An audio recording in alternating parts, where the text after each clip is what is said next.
Hello everybody, welcome back to Screen Stars. I'm here today to review the 2017 werewolf horror movie Uncaged.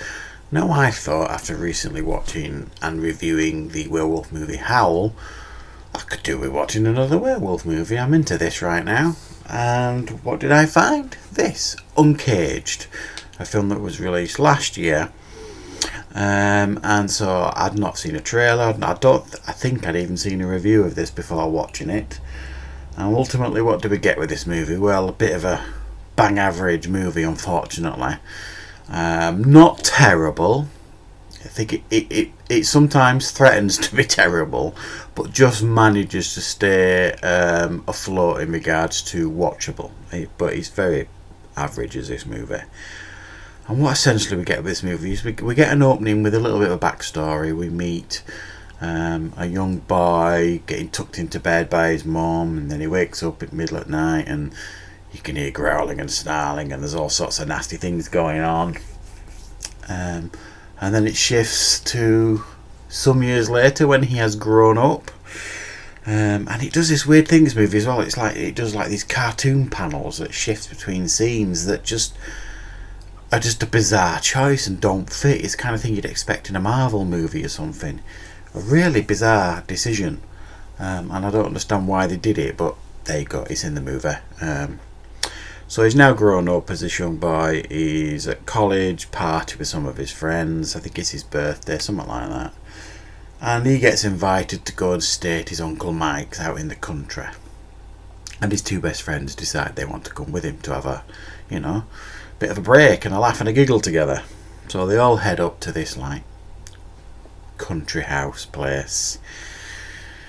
They stay there, and then the main character he starts waking up naked in the middle of nowhere. No idea, no memory of what's happening, and occasionally finds things on him that clearly belong to people, like necklaces and things. And then the stories appear on the news of these brutal murders taking place, and he starts putting two and two together and figuring out that he must be a werewolf. His two friends are oblivious to all this, and then he brings one of them on board, and he accepts it way too quickly, in my opinion. The geeky, funny, nerdy friend decides he's going to help him. He gets embroiled, the main character, with this gangster plot. Somehow there's this gangster guy who's abusing his wife, who's a very bad man because he's got a gun and he's not very nice to the dog and things.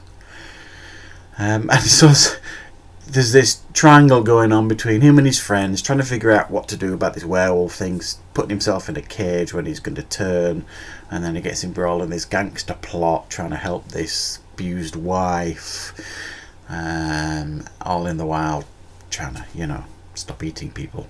And that's the basic premise of this movie, really. You can probably tell from my enthusiasm, I'm not overly keen with this movie, and I'm not. It kind of looks and feels cheap the way it's filmed. The acting is decidedly average at times, even though some performances are pretty good. I think the main character, the guy who plays the werewolf, does a decent enough job. Its attempts at humour miss the mark 90% of the time. There's a couple of light giggles here and there, but and it's like a werewolf movie with no werewolves until the last 15 minutes. Really, 15-20 minutes, something like that. Now you can kind of get away with that in films like American Werewolf in London. It shows very little until the end, but that was a superbly crafted movie. This can't even hope to be even in the same consideration as a movie like that, because it isn't superbly crafted, like I say. Other than the last 15-20 minutes, there's nothing here to engage you. There's nothing really enjoyable. It's poorly written, poorly acted, poorly constructed, and not very interesting. The last 20 minutes are okay, worth watching, but the werewolf effects will divide some people. I'm not sure I like them, but I've seen worse, I suppose. And ultimately, The film has zero scares. It wasn't scary. Now, if you're going to have a werewolf film, you've got to have some suspense. You've got to have some scares, frights, gore, something. And I didn't find this film scary in the slightest, no matter how much they might have tried to, give us a power cut and try and build up tension here, there, or whatever they do. It doesn't work. And ultimately, when they do try and scare you, the werewolves I don't think are scary enough, and the gore isn't, shocking enough, if you like. So ultimately, bang average movie this. It's certainly not the worst thing I've seen.